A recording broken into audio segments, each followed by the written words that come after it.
Greetings, Moonlight Citizens. Man on the Moon here with a new episode of Moonlight Kingdom Podcast, the 23rd to be exact.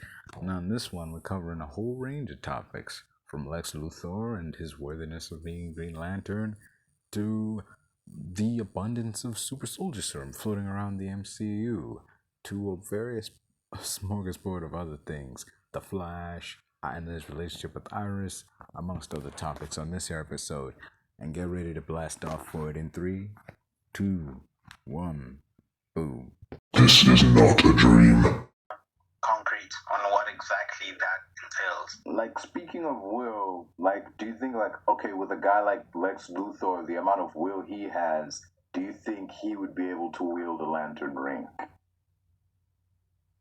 Oh, definitely. I mean, dude, you have to think about the fact that Lex is a human who was so... I think Lex's big problem is that throughout his life and with all the achievements he has, his biggest issue with Superman is that I've dedicated my life to be as grand and notable and accomplished to reach this point. And here you mosey on with your fucking powers and you think you're all that great. Lex's chip on the shoulder is Superman. Everything he's done has been in the service of proving to humanity that we don't need Superman. We can be just as great. And I will be the primary example of that. And as a result, it literally shows us through his actions, through his accomplishments, building this kryptonite suit and building, or I guess, even his intelligence. Liaising with people who have the capability to destroy Superman or pose a threat to, how conceivable is it that an Earthling can hire the services of an intergalactic bounty hunter or manipulate an indestructible killing robot who has adaptability hitherto undreamt of? It's grand. Lex Luthor is as much Batman as most of the villains in DC. He is like Metropolis Batman. Yeah, his plans usually fail, foiled by Superman and to an extent the Justice League. But that motherfucker is one of the most capable people, probably, as a mortal in the universe. I mean, just even being able to craft a half Kryptonian, half human hybrid to rival Superman. Lex is extremely capable. And he has had the will to accomplish such feats, such amazing feats, because of his desire to show up to the man and prove that he's just a chump. Lex has tremendous will, in my opinion, and he's one of the more compelling villains. And it's sad how we haven't seen much of his true prowess. We can't talk about Jesse Eisenberg as what the comics and animated movies can show. I mean, just even look at Crisis on Infinite Earths. Look at the good Lex, the Lex rivaling the crime syndicate. That Lex single-handedly built a portal to another dimension, another Earth, to recruit the Justice League. And again, conversely, on their world, it was Batman to build a portal to alternate Earths and whatever. Lex and Batman, I'm not going to say that they're evenly matched. Batman might outclass him in, obviously, combat and strength and maybe a little bit intelligence. Just look at what Lex can accomplish on his own. Look what he has accomplished on his own. There's a lot. Lex has a lot of will. And probably more so a good Lex. The Earth, whatever, is it Earth 4? Earth, that Lex. Lex is pretty capable. He's one of the guys who should be more than deserving from a will standpoint, as much as guys like, Guy Gardner, John Stewart, and even Hal. Even though Hal is the best Green Lantern in the universe, we know that. But yeah, Lex, that nigga's got will. One of a kind will. Certainly, he does, and like he would definitely be a fitting dude to wield that kind of power in terms of like his sheer will to like accomplish his goals and whatnot. So, yeah, but like, Yeah, he's evil. So yeah, aside from him being evil. Part. Dude, I just, like you mentioned, like Silver Age things, like carrying over into the present day, like someone should have definitely changed that by now. But like, I just thinking, like, dude, I mean, like they made Hal Jordan look like a chump, but like it is kind of funny when you look back on it. Like, Batman and Robin, just like. I'm just picturing Batman and Robin at like a hardware store somewhere buying like 50 cans of yellow paints, painting an entire room yellow, and then painting themselves yellow, like just to fuck with Hal Jordan. Dude. People defeating Martian Manhunter with fire. Like, that's just fucking hilarious. Especially how he just starts writhing in pain and screaming. Dude. It's so fucking funny. Like, fire? I mean, isn't a laser like more concentrated fire? Yeah. But no, a flame just fucking puts him out. Niggas just start screaming like he's in a horror movie. Like, he is just.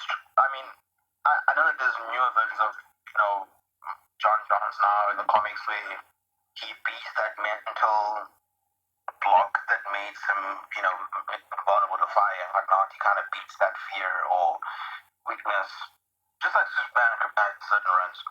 But just general, like, there's one Jonzz with fire, fucking hilarious. Just hilarious as fuck. Like, fire? My God, are you serious? It raises questions like, man, where did you even interact with fire that you know it's your weakness? You live on Mars. What fires you got up there, man? Bro, like, it's...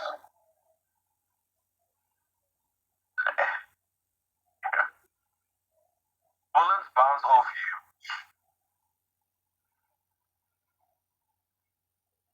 Frequently touted as one of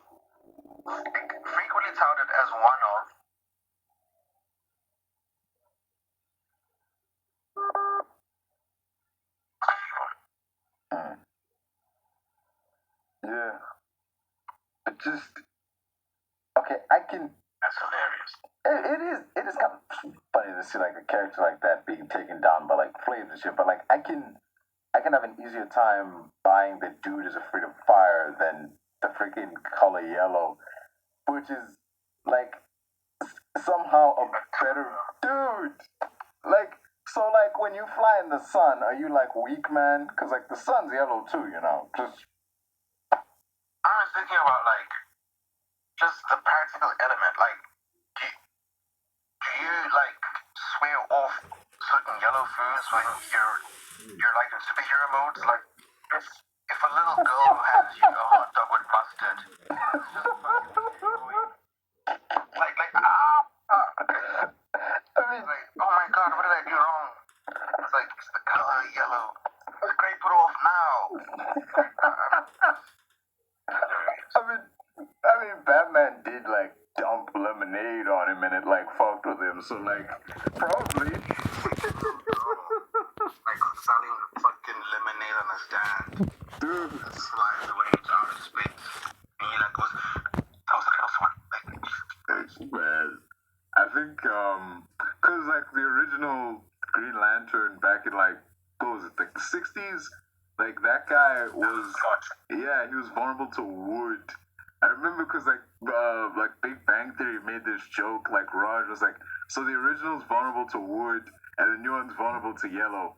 So if I had like a regular number 2 pencil, I could kill them both. oh my God. It's like a pencil gun. Yeah, just, oh dude. Man. Where's the one star? Jesus, bro. Like, Holy shit. like man, like to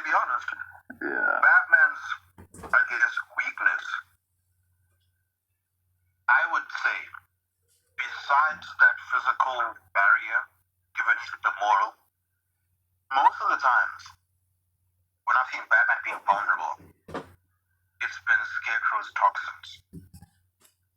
Once they hit him, that nigga's in the alley again. He's crying. He's got snot in his nose. He's on some mother bullshit. That nigga gets clocked. Which is funny because Batman is a person with a strong mind, and most of the times he has mental resistance, right? And psychic attacks and whatnot, he's immune. But once that Scarecrow like fucked him, and once that shit hits him, it's over. I think even the movies, like they didn't go all in on that, but like in Batman Begins, they did kind of get it because when Scarecrow gassed him, like he was like stumbling all over the place and like backing away. Even though Crane is just a dude, like Bruce could totally He's just a dude. Like, yeah. He's probably not even the best pharmacist in the world. Yeah, he could. Yeah, he's not. In terms of like fisticuffs, like he's nowhere near a match for Batman. But like once he got hit with that gas, like it's like, oh fuck. Crane nje, ipara ehlakaniphile, but he's too crazy to get a job in the real world. So he has to live off of making these fear toxins and selling them on the black market to criminals, and he makes a living. And then he wears a Scarecrow mask because he's just crazy. I mean, in Batman Begins, he was like a seemingly like regular dude. Like yeah, he was a functional psychiatrist / pharmacist and whatnot. I mean, it's people like that kind of show us that Batman's villains are really mentally challenged because they start off as normal people in society, and then something happens. I don't really remember Dr. Jonathan Crane's backstory, but obviously something happens. But hey, that nigga was competent enough to get his doctorate. Same thing with Dr. Harlan Quinzel. Joker, yeah, he was a low-level street thug, crook, gangster. But the point is, they were all competent. Same thing with Solomon Grundy. Born on a Monday, Christmas on a Tuesday, da-da-da-da-da-da-da-da. They were all people who were functional in society until one day they weren't. And Crane was functional enough to get his doctorate and know how to make certain chemicals, and he was a fairly competent guy. I mean, I don't want to say he's the best pharmacist in the world, but these are the same toxins that made Superman kill Lois and pretty much jumpstart Injustice. So, I don't know, maybe he's that good that he can infect Kryptonian. I mean, yes, laced with kryptonite, but even without the kryptonite, still would have done a number on him. He's just that good, I guess. So is he more powerful than psychics? Because Superman has mental... Dude, same thing with fucking Poison Ivy. How are humans like Poison Ivy and Dr. Jonathan Crane able to control metahumans far better than psychics? These people have so-called mental resistance from mental attacks. But fucking humans can control them? I don't know about that. I think when it comes to like Poison Ivy, it's like, as you said, like these characters have mental resistance to like forms of mind control. But like I think with a character like Poison Ivy and like the plants she makes, they emit like this pheromone that like clouds one's judgment and like can affect what you see and hear. And you can actually like see it when she like controlled Superman. You can see like the veins and shit. Yeah. Yeah. Because it reminds me of so two instances. One would be what's the name of the movie? It might have been Batman and Robin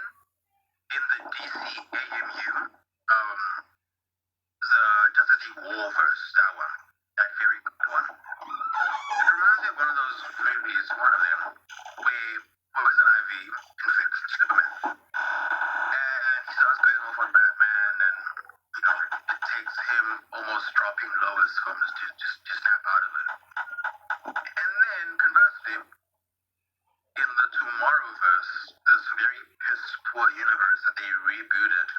To the old one. In the Long Halloween, Bruce is in that poison ivy mode for like fucking 3 months.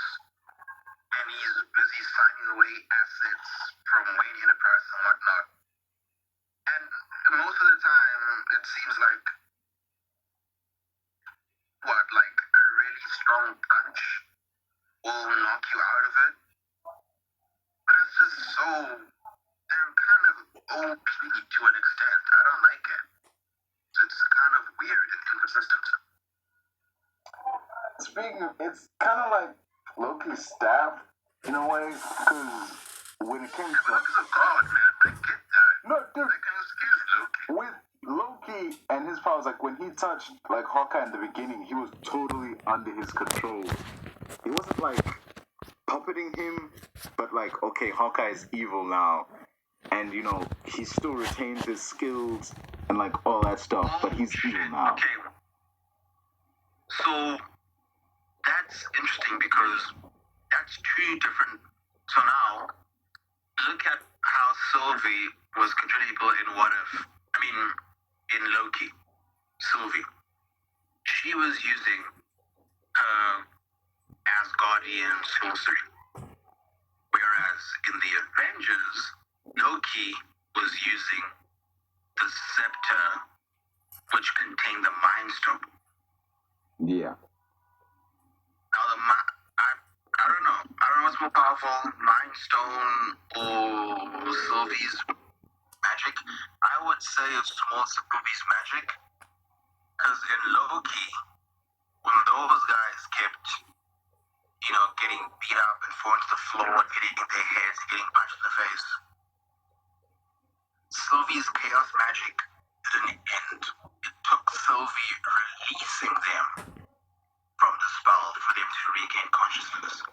Whereas with the scepter, it's just a catch-all fiction thing where you're under control, get hit really hard, and you're back to normal. Hawkeye on the helipad, and Eric Selvig when the blast knocked them onto the wall, and then he finally came to 2 minutes later. Yeah. It's very. I think it's like with Wanda, she was like her powers were in effect born of the Mind Stone. Yeah. But like her. She Yeah. also now, Red Command, has her own chaos magic. Yeah. So now that's the Scarlet Witch's magic. And even that one took a really hard punch from the Hulkbuster in Johannesburg to knock him out of it. If we were really talking about inescapable X's, it would have to be Sylvie's magic. Because those TVA units took a beating at the is it Exxon? Roxxon, yeah. Roxxon? Yeah, the Roxxon supermarket, they were getting beat the fuck up, but they were not getting out of that spell. Sylvie had to release them. So, she kind of has the most OP fictional mind control we've seen. Because every other one we've seen takes a really hard-ass punch to knock you out of it. Even in the fucking Justice League, what is it? Justice League. I want to say Justice League World War II. Tomorrowverse. I'm not sure who this character is because they didn't really reveal who it was. But Aquaman has some sort of attendant. I thought it was, Norm, but it's not. This attendant guy can hypnotize, maybe you know him, some DC guy who can hypnotize people. This DC guy can hypnotize Aquaman, put him under his spell by touching his face. And he does the same thing to Diana. But both of them are able to snap out of it with enough brute force to degrade you. So yeah, it's like, fiction speaking, Sylvie's kind of got it on lock more than most people. I mean, there's an argument to be made that Wanda has that because, like, she was able to take an entire town. and not just puppet them under like a hive mind or something, but like. Speaking about awakened Wanda, yeah, since that's like awakened Wanda post Infinity War, post Endgame, her powers are actualized now. Because Age of Ultron Wanda was very weak, Yeah. extremely weak. That's the Wanda that even the Hulk could have killed. Because he promised you, and he probably very much would have. Like, he said he was gonna, too, because there was that scene, he was like, I could choke the life out of you and not even change a shade. Like, damn, dude. And it's very much true, because Wanda is a glass cannon pre-Infinity War. And in some capacity between Infinity War, because a little glass can knock her out. Yeah, it's definitely. One of the emotions that she is hypnotizing than Sylvie, but Sylvie is a god, so she's also not a slouch. Though, in terms of like Wanda's powers, there's definitely. It's very Yeah. It's curious how all it takes is a knock to the noggin. Yeah, that's definitely an odd thing. But like, when it comes to like Wanda's powers, she definitely has like a limit in terms of the range she can cover. Cause on the edge of like Westview, Kilometer. yeah, before she expanded the hex, there were people on like the edges of town. There was like that guy that Vision ran into, who was just like outside. It was frozen. Yeah, like he was like frozen, and you could see like he'd been standing there forever, cause like he was crying and shit. Like he was being controlled by her, but he was still aware, like, cause she wasn't close enough that she could control him fully, like mess with his emotions. Cause And they were fighting it mentally. yeah, they were like The most that Sylvie has controlled. Just a couple of TVA agents. yeah. It's like, what, 20 agents, Some- 50 agents that rocks on. Well, there were the people in that store, so yeah. Oh, yeah, those two. Yeah. Still not enough to be a small town. I mean, I bet you could do more. Probably. We just haven't seen it. Yeah. With Loki, when it I comes wonder to what like, her character's gonna be like now. Because she's just out there in the 616 multiverse. it's just that was a misstep in my like it. That character pissed me off so much in season 2. Like, we've covered this, but like, damn, Sylvie fucking pissed me off in season 2. Like, She didn't do much, yet she was so powerful. It didn't so Yeah. much in season 1. I mean, she was literally the TVA's biggest and most dangerous Loki variant.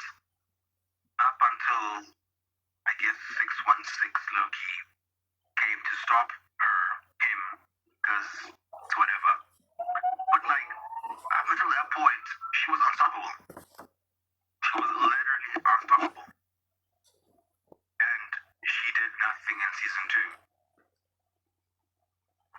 2. yeah, it's just, But I mean, I've said it before. Like, her as a character got like, it's like just my feelings toward the character was like, well, fuck you too then, because like once she killed Kang, it was like, and then Loki told her like, hey, the fucking multiverse is collapsing in on itself. She couldn't give a shit because like the world she was living in was okay. Like, how fucking self-absorbed do you have to be to like have that Living in attitude? like fucking pocket realities, and Dude. either was that she knows about actively dying, and all she does is after she's done with the one and it starts degrading, she just picks up the, he who remains his pad, opens it up, goes to the next one. Like, no remorse. She's just like, Yeah. okay, well, that's done. On to the next. But yeah. She's just useless. What? In regards to like the Loki and like the power he had with the staff, and I'm curious, like, yeah, he was able to turn Hawkeye like it was nothing, but like, there's a scene when at Avengers Tower where he like he taps Tony. He walks up to Tony and he's like, "How are your friends gonna like fight me when they're so busy fighting you?" He like taps him with the scepter and nothing happens. Like That was PIS, right? Because if he had tapped him anywhere else other than the fucking arc reactor, which contains no organic material, he would have turned. Like, it was so stupid for him to go directly for the middle of his chest. And you would have thought, with Clint on his side, giving him every bit of intel on the Avengers, he would have told him of Tony's arc reactor and notified him that if he ever plans to turn him, perhaps don't fucking point it where the arc reactor is centered. That was literally PIS. Every time he tried, he was like, this usually works. Nigga, point it at his fucking temple. Are you stupid? Like, are you stupid? What is going on? It makes no sense. I mean, it was a comedic. I mean, all that scene served to do, it was to make Loki throw Tony out of the building, which would trigger his brand new suiting up sequence, which would then kickstart the true Battle of New York. And that scene was kickstarted by PIS. It needed PIS to kickstart the Battle of New York. In case you haven't been following, a present-day Man on the Moon here to let you know, PIS stands for Plot-Induced Stupidity. Yeah, it's a moment in the story where, up until this moment, the character has been functioning normally and been relatively smart until the plot needs them to be stupid for a minute, so then they do something stupid because the plot needs it to happen so that the story can move forward. Anyway, back to the episode. Literally all it was. also another thing, during like the Battle of New York, it seemed there's this portion of the fight where they just took down this giant, like Hulk just took down this space whale, and they're all circled up in the center, and it kicks off. They're taking on the Chitauri, and it seems like they're winning, and then Loki's like, "Send in the rest." I'm like, what do you mean the rest? Why didn't you send in everyone from the jump? Like, dude. Keep in mind that I understand from a characterization standpoint. Even in like most iterations after the Avengers movie, Loki very much conceived that New York was a temper tantrum, and it was him acting out on Odin. And because Loki is pretty much like young adult, he's pretty young. If we go by the Asgardian systems, he's a couple hundred years younger than Thor. Not that much younger that it would be so jarring when they were kids. But he's born much later than Thor. Like, I think Thor is like, what, like 1,500 something. Loki's like 1,000. He's barely like 1,200. If anything, Loki's like a 19-year-old acting out, and Thor's like a young adult but still immature. And I think he did say of Loki, like, had a temper tantrum with New York and whatnot. I understand that from a characterization standpoint. I really do. But I just can't accept that whole arc reactor scene. Yeah, that's stupid. But I get that Loki was the drama queen acting out, trying to, take New York hostage to prove a point to his father and whatnot. But yeah, the scene with the arc reactor, like, nigga, go for his shoulder, go for his ribs, go for his fucking dick, do anything. Don't point it when there's no organic material. Like, yeah. Or just kill him. He's at the end of the day, Tony Stark's just a guy. True, but he wanted the fight, you knew him. Yeah. But that was just dumb. And I want to see a what if in the episode where he actually controlled Tony Stark. That would be interesting. Basically, what if Loki won the Battle of New York? Well, then Infinity War would have kicked off a lot sooner. Maybe not what if he won, but just what if he had Stark on his side? No, he would have won then. Dude, he would have won because it was Tony who flew the nuke into the thing. So if he's not there, then oh fuck, he would have lost because the nuke would have hit New York and killed everybody. So, yeah. He would have had more intervention. Ancient One, Long. Nah, they explained like even they can't interfere there because, well, that has nothing to do with them. It has nothing to do with magic. It's just, I mean, my nigga, if the New York Phantom goes under, it is over for Earthbound spell protection. She can handle small Chitauri lasers, but if New York under threat, I wonder how it would have. If anything, it would give us a more pretty battle in New York, because now you have characters like, oh, okay, you have people such as what? Let's just throw random examples here. You either have characters that are either uninvolved in the regular 616 that would get involved at the threat of Earth being destroyed. We saw that, and I probably didn't, of course it wouldn't have happened in our universe, but if the world was truly at its limits or on its knees, somehow, some way, S.H.I.E.L.D. would have gotten the Prince of Wakanda. Either I want to lean more on S.H.I.E.L.D. more than the U.S. government, because they're kind of differently operated. Although they do probably get a budget from them, but yeah, I would think that the control's a bit different. Because look at how T'Challa, or T'Chaka, in this case, intervened when you had the possibility of a young Star-Lord needing destroying the Earth.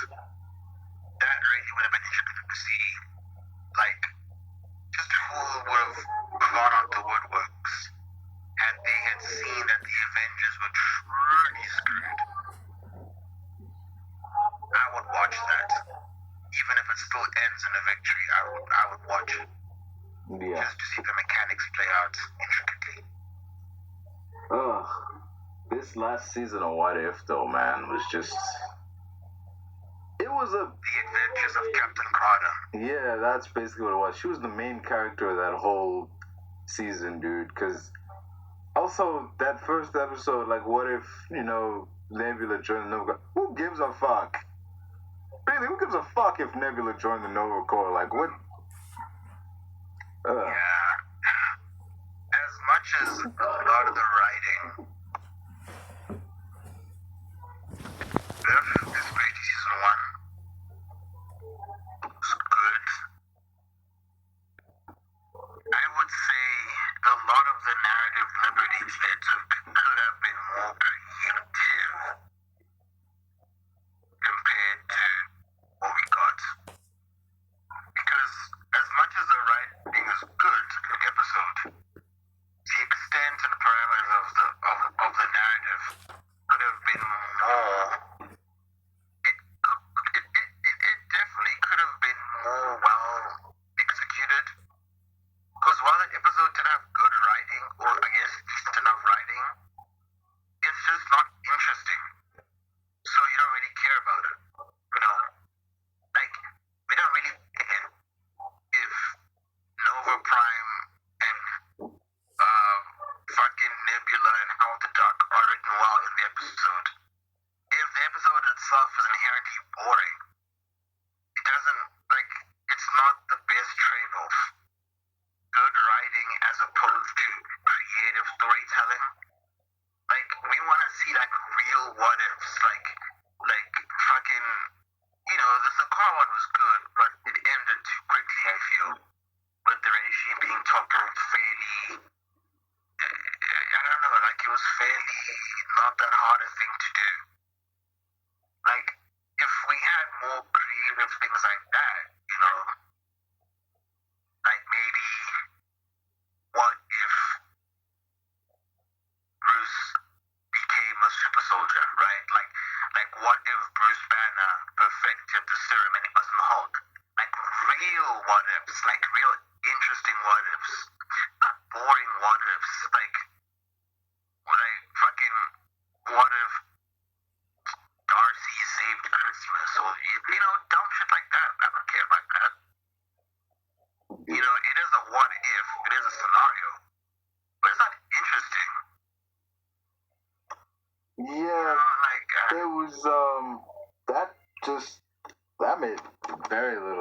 sense. Like, just also, why is Happy Hogan when he takes the Hulk serum? Why is he purple?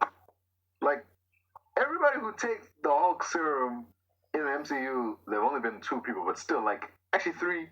Everyone who gets infected with Hulk's blood or involved in the Hulk serum in any way goes green. Yet he's purple and orange. Like, there was a theory on Reddit, which is pretty funny. The writers, so it was on like Reddit for like a few days. People thought that the writers were tongue-in-cheek riffing on the Incredible Hulk. what? It's a deep cut reference for those who already don't know of that, you know, this poor movie, spoof movie, whatever you want to call it. But given the color scheme and how purple is such a far removed color from what you would think a Hulk is. The Bulk, the Incredible Bulk being purple, people just thought it was a reference to that. And I can see it. But I can't really accept the validity of it. I can definitely see it. You're familiar with the Incredible Bulk, right? I would have thought that, yeah, I've definitely heard of it before and I've looked into it in the past, but, like, personally, I thought it was riffing on Infraggable Crunk from, like, that Powerpuff Girls Avengers spoof. Like, because he had purple skin and green pants. So, like... Oh, yeah, the Avengers ripoff. Yeah, that was... I mean, it could be either one. It's just that, looking at the Powerpuff Girls one, it's definitely played more earnestly. Yeah. As just a way to, I guess, prevent copyright, infringement and lawsuits. At least the Dexter's Lab one is played more earnestly, because even like the Saw one, that Van Halen guy, Yeah. a lot of them are just, they're played straight, but in a way that plays homage. Yeah. It can go either way. You can either concede that they paid an homage to an homage, or they paid an homage to a funny spoof from the internet. You can go either way. Either way, man. Like, just... that episode, though, man. Like, there's so much we could have... That was just, like, their take on Die Hard. Because, dude, there was so much... I did, like, a review, and, dude, this movie is straight up riffing on Die Hard. Even how the camera moves is riffing on fucking Die Hard. How the bad guys show up. Like, just... Bruh. Like... But, like... That whole, Hans Gruber and the fucking... the air vent. Yeah, trying to get into the safe. Like, dude. Yeah. Also, this is stupid. I pointed out even back then, like, this is stupid. Like, you just got into Tony Stark's safe. There's all this stuff here, and all you want is fucking Hulk blood. That's it? You're just gonna ignore all this other stuff for one canister of Hulk blood. Like, bruh. Are you freaking... It doesn't have the possibility to mutate you to a disgusting monster, and it's not even a functional dosage, and you will die. I mean, even the Hulk said in She-Hulk, this thing can kill regular people. It's toxic. Yet, with Happy, it just works by chance. And I guess Tony reverse engineered it, but even that is dumb. Why would he have it? And why wouldn't Bruce have it? And why wouldn't it be for Bruce to hide? Because it's not even like that was Bruce's lab, it was Tony's lab. Or maybe it was Bruce's lab, because we do know it's the Stark Tower. Wherever you live, it's just too much of a risk. Like we saw in She-Hulk. Like, he takes extra precautions to keep it safe. He even puts it on like a mini vault that opens up like multiple levels, and the vial is like deep inside. Yet in What If, it's just chilling on a fucking like a podium or some bullshit. Yeah, there's just so much. That show, dude. Just, man. But like, we mentioned earlier, like it was like What If season was definitely the Captain Carter show. Like they, for some reason, were trying really hard to get over Captain Carter. Like, just get Captain Carter over with the audience for some reason. I do not understand why. Like, for me, I just found it particularly confusing because it's not like we'll ever really see her in a super duper meaningful role after this. I mean, yeah, she might pop up in Secret Wars, but the character in itself was so unamazing in previous showings, such as, I mean, its biggest, only cinematic showing, DS2. That character was so unremarkable in DS2. It pretty much lasted the equivalent of a YouTube trailer's worth of battle time, only to just fucking die at the hands of the Scarlet Witch. Yet you have her in What If with her incredibly unvaried power scale, just going toe to toe with Thor, holding back Loki with Black Widow. It's just, it's like they want to prove to us that she's great and amazing, but I just can't be fucking bothered because she's just nothing. Like, she gets decapitated by her own shield, which isn't really flying at high speeds. It's just thrown really hard. Can you not catch it? Like Captain America? I mean, Bucky has thrown that shield much harder. If you can catch, that pushes him back a bit, but he catches it. I guess Scott's cut.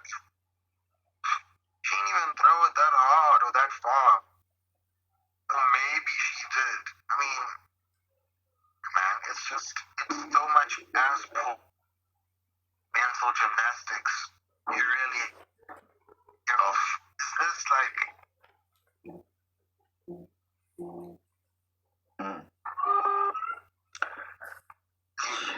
yeah. It's like they want to prove to us that she's very... Like, even with season 1, like her What If, it's like, oh, what if Peggy Carter got the serum instead of Steve? Like, dude, nothing changed. It was just a retread of freaking Captain America, the First Avenger. Like, only now it's Peggy, and, you know, Steve is taking the Peggy role, but, like, he's got the Hydra Stomper, but, like, Yeah, like, and I thought Steve would be like, you know, Winter Soldier, but not reliant on an iron lung fucking costume. Like, you guys can build that. You can't give Steve the super soldier serum. Oh, so I guess he never got it. But then if he never got it, because since he never got it, it's because Captain Carter killed the Hydra spy, but they were still in the SHIELD secret base behind that antique shop or whatever, so they never had the serum. But doesn't the Red Skull have the serum in his own bloodstream? Did you need Steve Rogers' blood specifically? Is it not just any super soldier blood? Like, even those parameters are so confusing. Because clearly, Howard Stark had the blood of those, what do you call it? Okay, wait. Did Howard Stark have, because the blood that was used on the Soviet super soldiers in 1991, that was the blood that Howard had, isn't it? That now, because of retroactive canonizing, is that Isaiah Bradley's blood, or is that Steve Rogers' blood? Whose blood is it? It went into the soldiers' veins. I would guess it would be Bradley, because he's like the last surviving successful Captain America, because they tried, in the comics, they show like, yeah, they tried to do another Captain America, and it didn't work out. And in like the Captain America and the Winter Soldier show, they, Isaiah Bradley explained like, yeah, he was, he was like the guy, he was like the last surviving dude of like his team, which shows like prior to him, there were previous attempts at making another Captain America.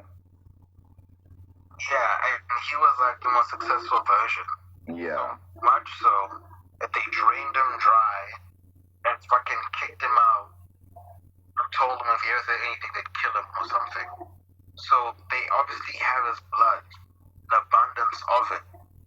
So whose blood is able to work on super soldiers? Because other than their mutation, the Red Skull was very much a super soldier himself. So just what are the parameters of this whole blood thing? Because it's like, if you don't have the blood, or I guess the serum now, because the serum that created Bucky would have been the stolen portion from the serum stolen when they were making Captain America Steve Rogers. That would have been the little bit of serum used within James Bond's on top of the robot arm. So since in this version of history, Peggy just killed that guy on sight, as we see in the future, James Bond is still alive. He should not be alive in that modern era. He should not. He should be like a decrepit 98-year-old man who can't even walk. Yet he's the director of S.H.I.E.L.D. and he barely looks 75. Barely. I hate that. Also, I hate that. But now James Bond is a regular human, probably a war hero. And I guess he is now one of the founders of S.H.I.E.L.D. and subsequently its director for X amount of years since the war. And so, I don't know. Because obviously they had to have given some serum to Alexei. And Alexei would have predated those 1991 super soldiers. That was like Russia's version of it, so yeah. We have that season 2 sneak peek where a younger Alexei is driving with Bucky throughout the States. And we know Alexei has been a super soldier since at least the early 80s because he claims to have fought a Captain America way back then. Now, he probably isn't lying, given that we know the U.S. has experimented with trying to create multiple Captain Americas. He probably isn't lying after all, to be honest. But we do know as far back as the 80s, early or late, they were already doing that, creating more super soldiers within either. So it's either Soviet Russia at that point, the Red was already founded. Either one of the two. So there's clearly so much fucking serum and blood floating around on the planet. It makes the whole super soldier scarcity problem seem like a non-issue. Yeah. It was, you were right Alexi wasn't like, even back when like Black Widow first came out, I was like, dude probably wasn't making it up that he fought Captain America. He just didn't fight Steve Rogers, because the Falcon and Winter Soldier show, like Bradley did admit, like, that wasn't like he wasn't the only guy.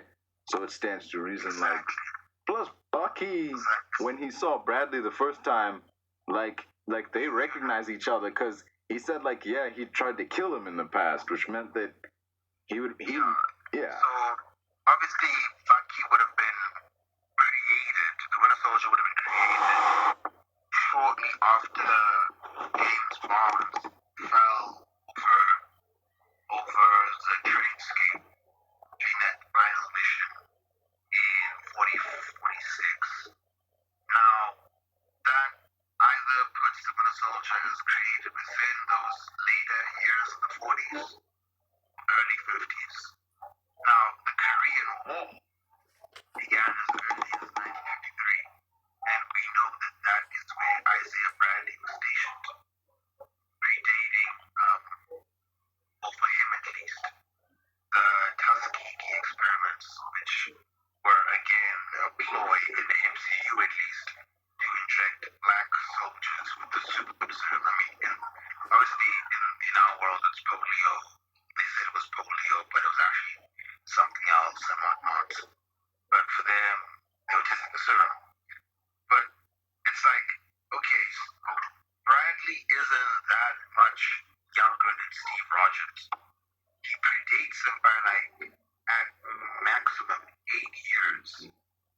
So if Bradley was a young man fighting in the Korean War from 1950 onwards, that's like fucking 40. That's like 2016. No, scratch that.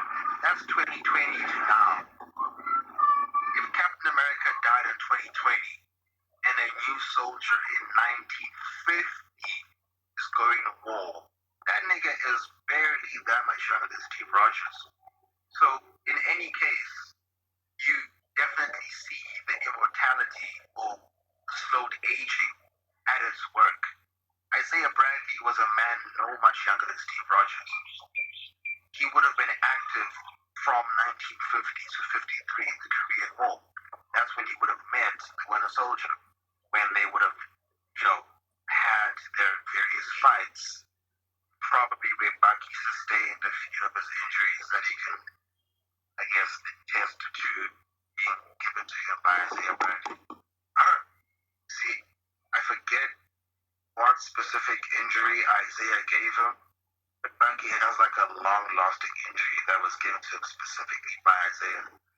But it's like, okay, he knows him and whatnot, so clearly there were multiple attempts, and the Winter Soldier had not been wiped consistently or not.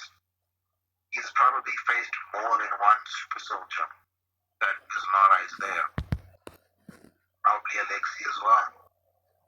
But yeah, it doesn't make sense that there was an apparent serum crisis. It just seems manufactured. Yeah. The timelines and, prequels sort of fuck everything over if they're not done right. Just not even, like, whether it's Star Wars or the MCU or anything, like, when you do a prequel, like, and it doesn't line up perfectly with something that's already been established, it really just jams up everything.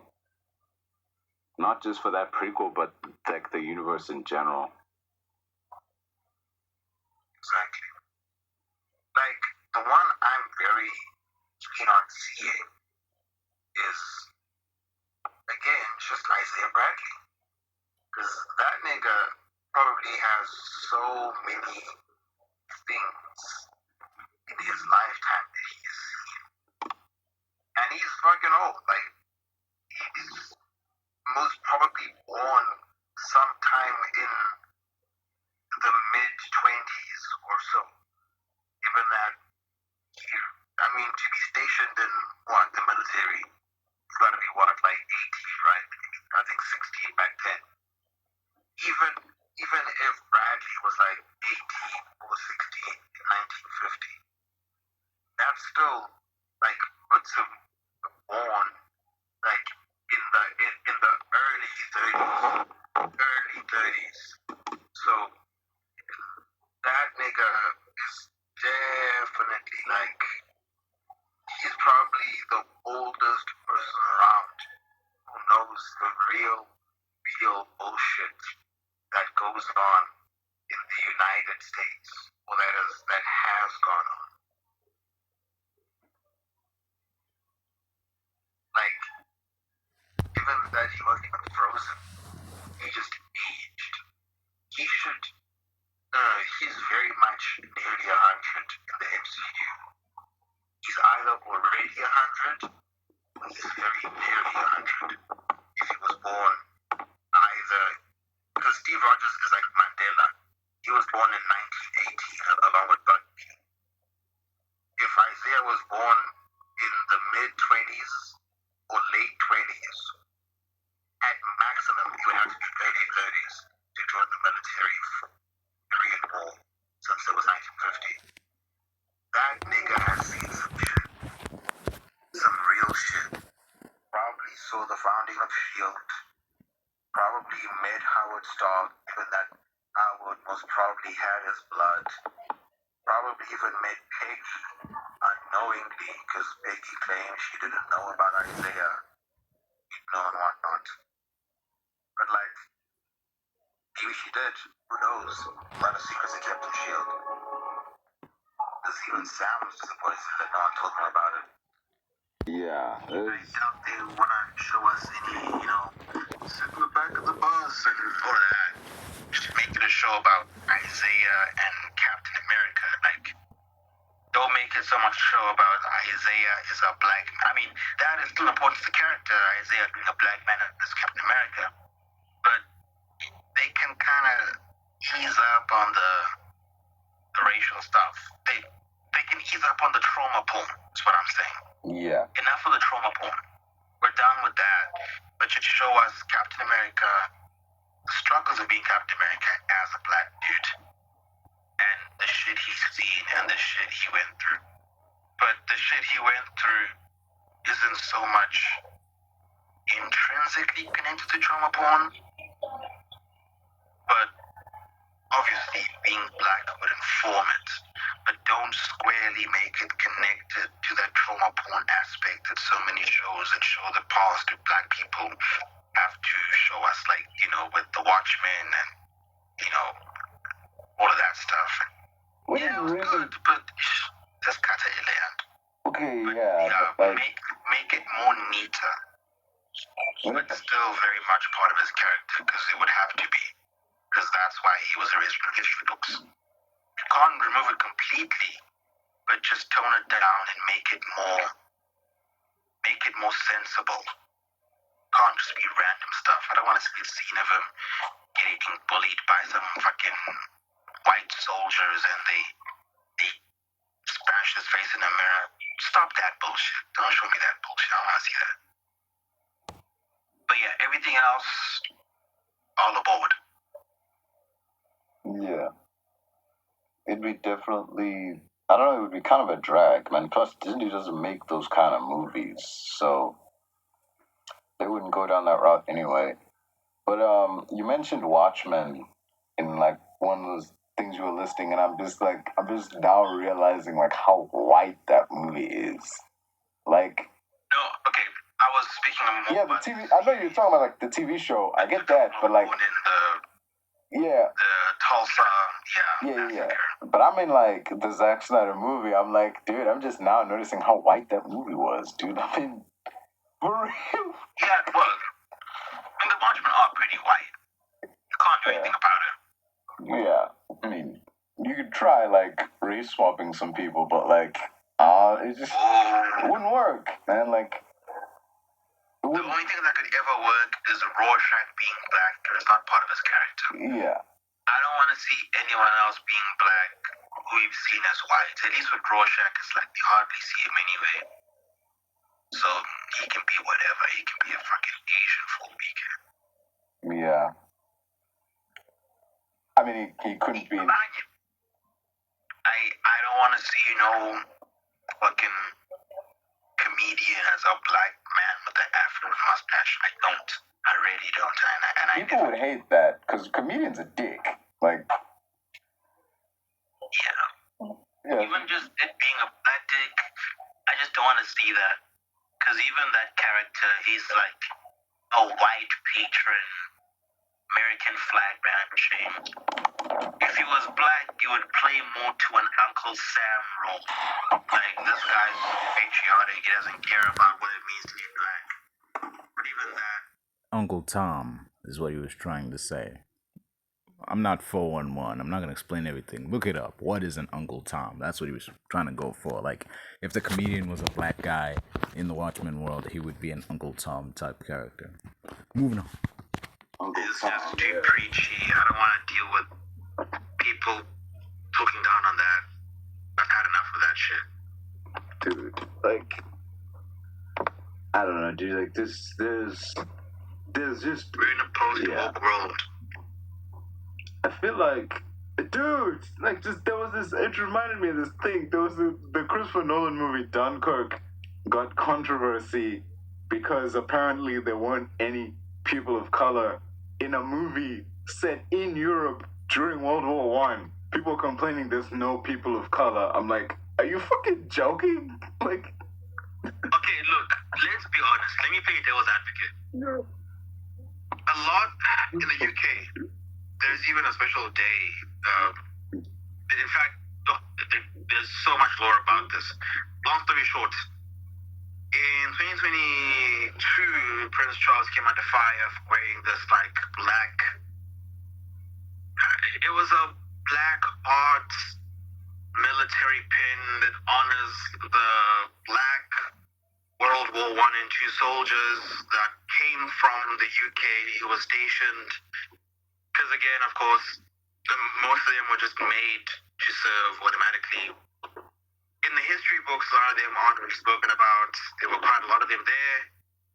A few of them made a difference, but there's a specific holiday in the UK that honors vets that are pretty much mostly white, mostly Irish and stuff like that. There were a lot of black vets, so a new holiday was created that would honor the black soldiers that were never really given the spotlight. So Prince Charles wore a black pin. It's been a crazy few years. People were like, what does it matter they were black? They were there, but it just, yeah. There was a lot of like drama with it. Yeah, definitely though, but like, Yeah, they were there, but it's not a big deal. But I can see how to those who would want it to be shown that it would be a big deal. But yeah, this post-woke world is too toxic, and I'm just kind of over the whole representation bullshit. Because people will always say, does it matter? Does it matter? There's too much discourse around it. It's just pretty much better to just leave it as it is. White rules Hollywood anyway, so it just doesn't really matter. But yeah, they were there, but it's just, it's too much of a hassle to put it in any. although with in regards to like a movie like Zack Snyder's Watchmen, like that kind of movie, like guys like Chris Nolan and even Zack Snyder himself would say like that movie was ahead of its time because like people weren't ready for it. Like, could a movie like that be made today in like post The Boys, post Brightburn, post BVS world? Could a movie like that be made today?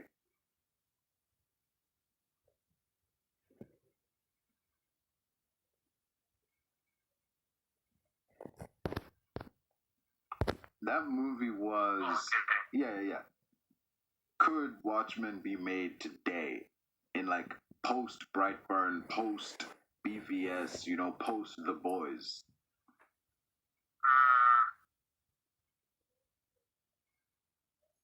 If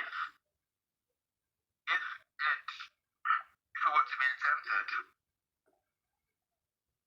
it would have to have a realistic sense of pessimism, because what we had back then, and of course it's the staple of Alan Moore and whatnot, but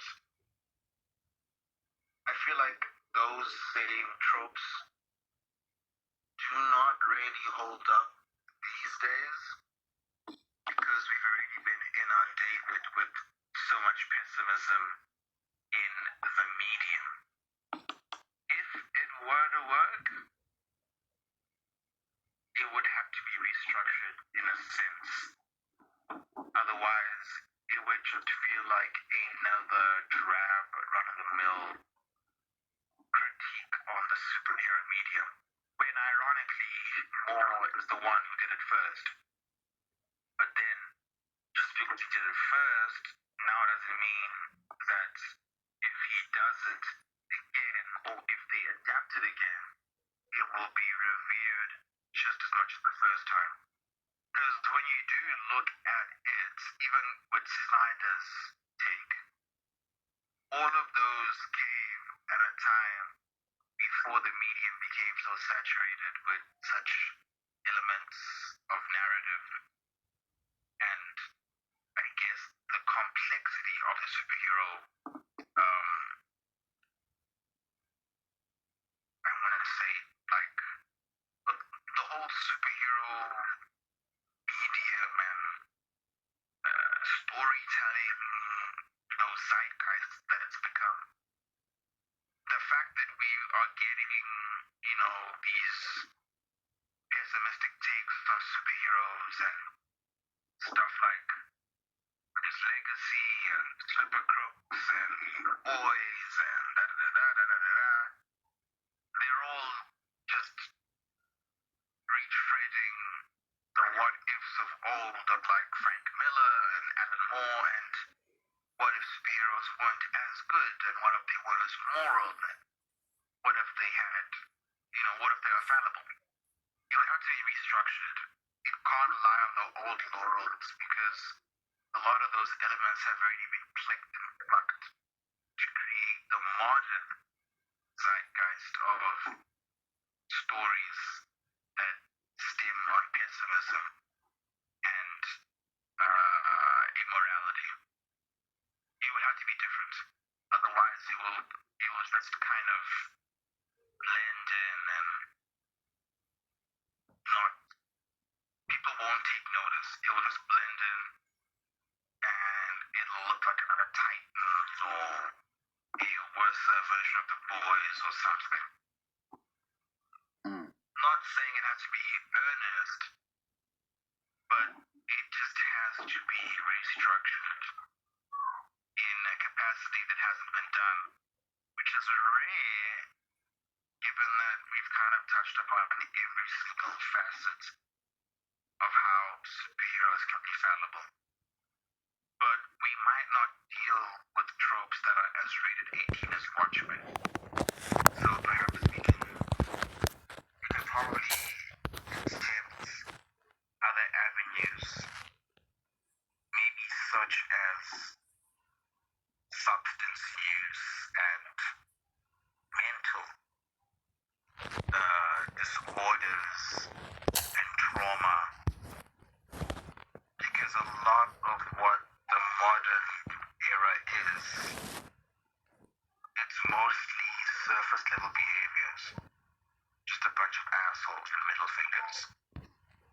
So they have the capacity and potential to go deeper. But as is the problem with today, going deeper and landing, taking that landing for deeper, requires very talented writing and direction, which is few and far between these days. Same for The Boys, but again, it caters to a different side of it,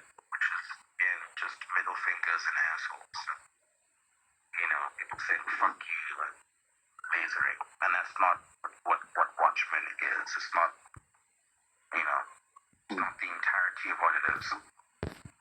But yeah, they have the potential to make it much more complex.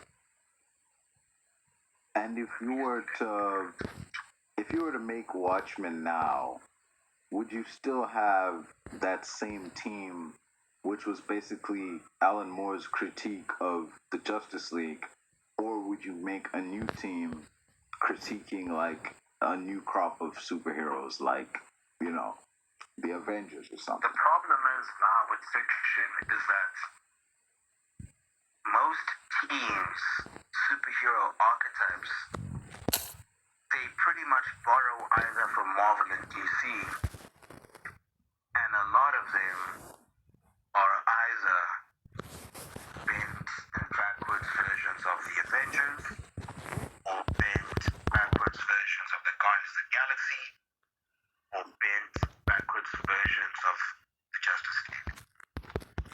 So either way, all that fiction is just that. But from a creative standpoint, the Watchmen still is a more unique critique that is a bit more multifaceted, but also grounded, save for a few characters, of course. Mr. Manhattan and whatnot. Yeah. The groundedness helps because at the end of the day, the Watchmen are not planet busters and whatnot. So, if they keep that language, they might be able to do it better. Because everything we've seen now is just people who are nice Superman, well, from a surface level aspect, nice Superman strength. They're just ripping out jaws and, you know, puncturing people's sphincters, and there's a lot of that going around. That's not what the Watchmen are, so you can keep them as themselves without being this, like, crass flanderization of, you know, the Justice League and the Avengers, which they aren't solely that as compared to the rest of, you know, the genre that depicts crooked superheroes has been.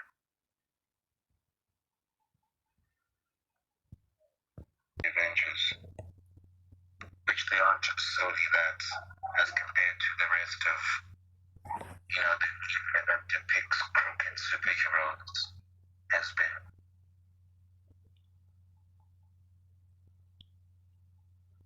Yeah, it would definitely be an interesting thing to do, like to reintroduce the Watchmen into the modern landscape of superheroes, like kind of like what they did with that one Doomsday Clock story, where like the Watchmen actually got to mix it up with the Justice League. But I feel like that didn't go as far as it could have gone with that idea. Like, you know, the Watchmen heroes are now in the DC universe, and it just, you know, what it could have been done better. That's all I'm saying. But yeah, it would. If you had to do Watchmen now, you'd have to change a lot, because many of the critiques of what was going on back then have been done already, or are extremely dated, or something. Like, you'd have to change who the president was, because like in Watchmen, like Nixon was president for 3 terms and shit like that. Like, so if you were to redo Watchmen, you'd have to, not have to, but like it would be best advised to like move forward in time, like instead of like, you know, Manhattan and the comedian fighting the Vietnam War, they could be fighting in Afghanistan or something, like. Exactly. Yeah. Afghanistan, Iraq, and yeah. Yeah. So does that mean we get 3 terms of Bush? Yeah. No Obama? Like. Oh shit. Oh, that'd be weird. Yeah, because even like the foreign policy in itself changes. Yeah, if we got got superheroes now, so we really got more comfortable with invading nations in the post 9/11 era. You know, that also the rise raises of, like, it also raises a huge question, though, sovereign man. protection and whatnot. Yeah, it also like brings up the idea of, okay, the U.S. got Manhattan now. Like, U.S. now has Dr. Manhattan as this main weapon. Does 9/11 still happen? Think about it. Like, would 9/11 still happen if Dr. Manhattan was around? That would also lend to Dr. Manhattan's morality. Yeah. To be like, what is he honestly concerned about saving on Earth? Like, who is he concerned with saving? Because he's seen the folly of humans. He's seen their destructive ways. He hates how they are. If you frame it as him leaving them to their own devices, he just might be the unintended or essentially an uninterested spectator to humanity destroying itself. You could frame it as him post 9/11 realizing his callousness, like in his innate callousness in leaving humanity to destroy itself, then realizing it wasn't such a good idea because that resulted in just that scaling foreign policy that the US has pretty much followed through with for the past 2 decades now. The way they deal with threats is just much more different than what they used to. And in a way, it's much more destructive because they pretty much are toppling functional countries and democracies. And that might be what will weigh down on Manhattan's conscience, since it's probably a direct result of his lack of action caused this, you know? Yeah. Right, okay. Stand in. Yeah. Like, it's all in his hands. All the blood is in his hands because of his failure to act due to his, you know, ineffectually born level of, like, grandstanding and anger at humanity when he himself was a human once upon a time.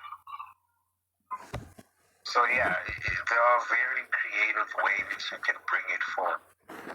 It just has to be done by really good writers.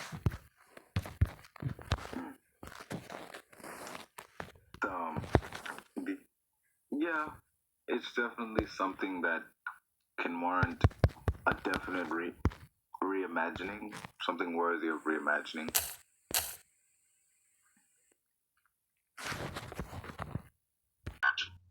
Yeah. It's like a reverse release the Snyder Cut almost. Except in WB's case, you know, like, they released the crappy movie thinking it was good.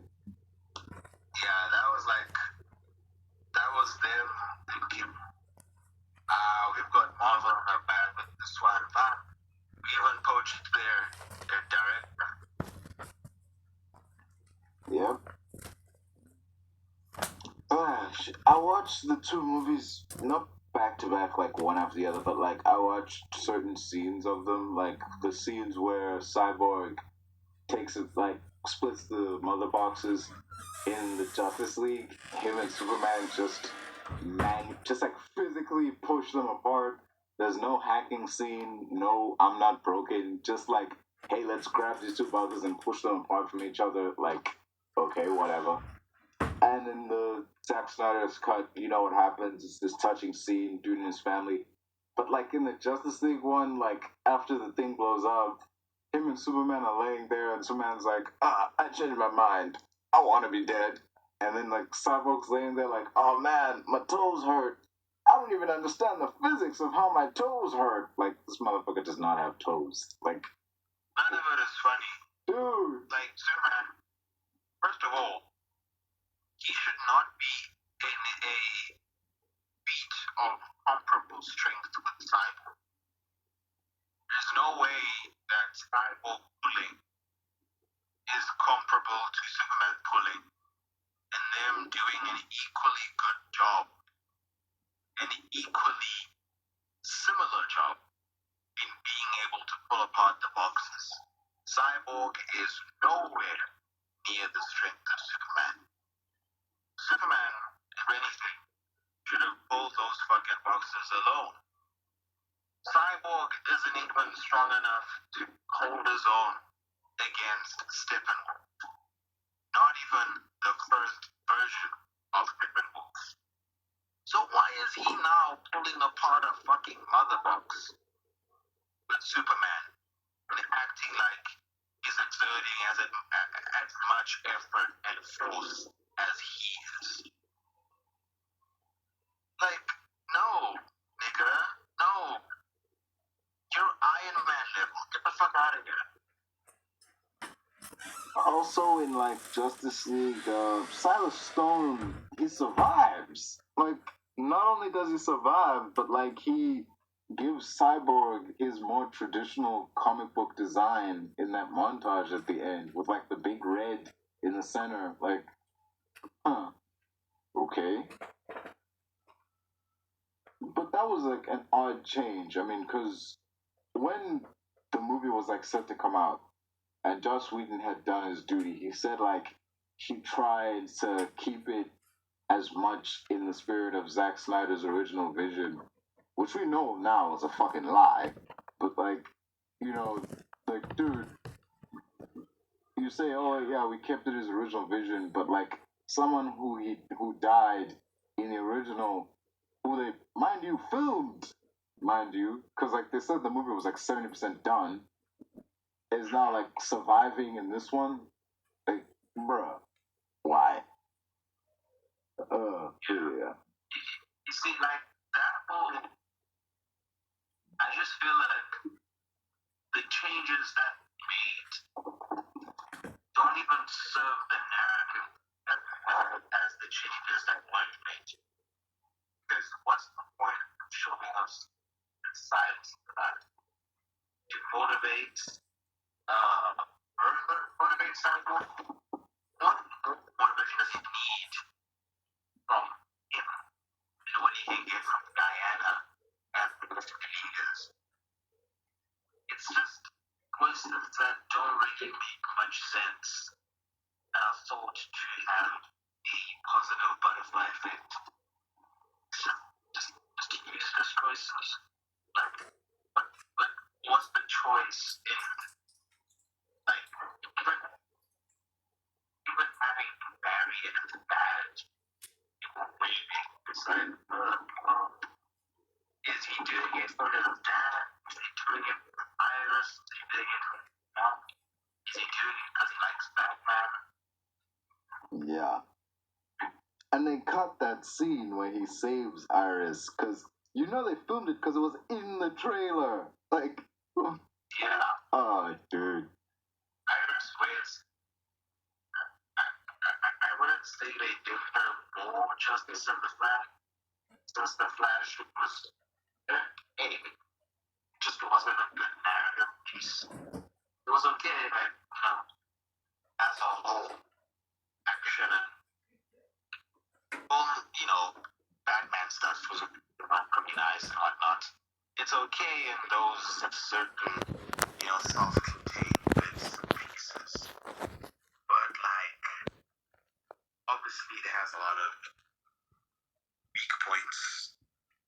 Personally, I disagree. I rather enjoyed the Flash movie, and Iris West was definitely done better in that movie because, well, that movie actually gave her something to do. Though mainly she had like a couple scenes with Barry, and she was his clear love interest. She didn't have much in the way of things to do in the altered universe, but in the main universe, it served the purpose of showing like, yeah, she's Barry's love interest, but she's kind of what inspires him to, you know, go. I don't know. I don't know. She was just done better in the Flash movie because she was given more to do. She had more screen time. Whereas in the Zack Snyder's Justice League, which was a great scene, it was a beautiful scene with songs of the siren playing in the background, is more of a showcase of Flash's abilities than it is of anything else, like his relation with Iris or whatever. And it showed like even early on he did somewhat have an infatuation with her. Yeah, that I applaud that for what it did. So yeah, um, it was in the Justice League, Justice League, that the character was just seemingly axed entirely. Like, because that scene wasn't even in the movie, despite showing up in like two different trailers. You know, it wasn't in the final cut. But hey, you know, that we all agree that movie isn't good. That movie is a movie. It's not a. I mean, it's a movie. That's it. It's the most movie that the DCEU ever made, and Joss Whedon is responsible for all of that. You know. Yeah. Back to the show. But one of those other weak points was also Iris, and there didn't seem to be as much done with their story. And it seems like a lot of it might have to do with the fact that sometimes Snyder doesn't know how to adapt characters he isn't used to dealing with. It's very possible. I mean, not always the case. Yeah. We saw in how he handled Metropolis and those people and Alfred, Bruce. There are some characters he knows, some characters he doesn't. He tends to be on the ones he knows. And even those he knows barely. Yeah. It just is, it's a consequence of not enough build up on Iris and that leaving and the director to give us scraps of a build up in a subsequent film. Yeah.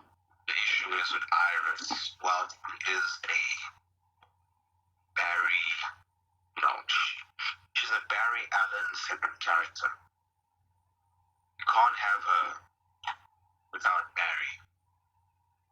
But there's so much going on in a self-contained movie. Just like in the animated movies, you don't see much of Iris there as well. Because there's just so much happening. Yeah. So much Flash stuff happening, or so much Justice League Flash stuff happening. Except for the Flashpoint. It's any play. I mean, like, except for the Flashpoint universe. But other than that, yeah, you're right. Cause Yeah, see, Justice is the only place where it has been able. And even with that, we wouldn't have gotten as much Iris had they not gone their own avenue of being an adopted sister of Barry, because that enables us to see her more frequently, because they started the series as adopted siblings. Well, Barry's adopted, but they started the series as siblings, and then later come to realize their feelings for one another. More so Iris is Barry, it's like that. yeah. But that's the only avenue in which she's ever going to appear as often and prolifically. Anywhere else, she's just Barry's girlfriend, and sometimes they get married. Yeah. And you hardly see them, besides on a picnic. Yeah. So yeah. There's like this one question I found myself asking, like we're talking about like Barry Allen's love interest, and I'm like, I remember there was this scene in the Flashpoint Paradox movie, and I remember thinking like, why is he gay in this universe? Like, because he traveled back in time, saved his mom, and like he's in the Flashpoint universe, but doesn't quite realize like things have changed. And he goes to his mom and he's like, I have to tell you something. Like he's gonna tell her that he's the Flash, and she cuts him off and is like, what? That you're gay? Like, yeah, I've known that. I'm like, and I'm just sitting like, wait, why is he gay in this universe? What does him having his mom in his life make him gay? Like, what the fuck? That's pretty interesting. I never, that plot point I always took as a joke. I never digested it seriously as that Earth's Flash was homosexual. Like, because it's like, it's this like throwaway thing, but like if you stop and think about it, like, wait, why is he gay? Like, what does his mom being alive have to do with his sexuality? Like, bruh, I understand there's changes, but like, damn, it wouldn't change that much. Shit. It's either that, or he just has such, I guess, altered temperament to his usual. Maybe my little Barry, plays on the other. Maybe. I mean, hey, who knows, man?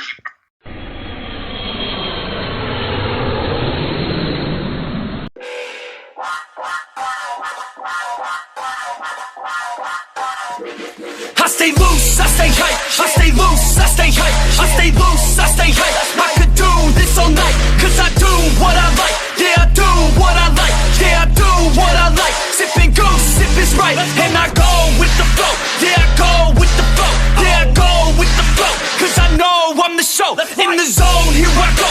In the zone, here I go. In the zone, here I go. Yeah, they know I'm a pro.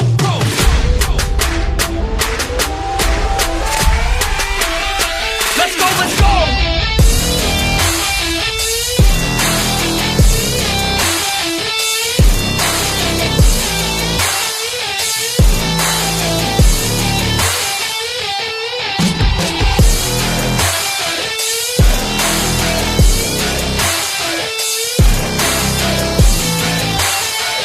Yeah! Let's go! If I go, I'ma get. When I flow, I'ma hit. And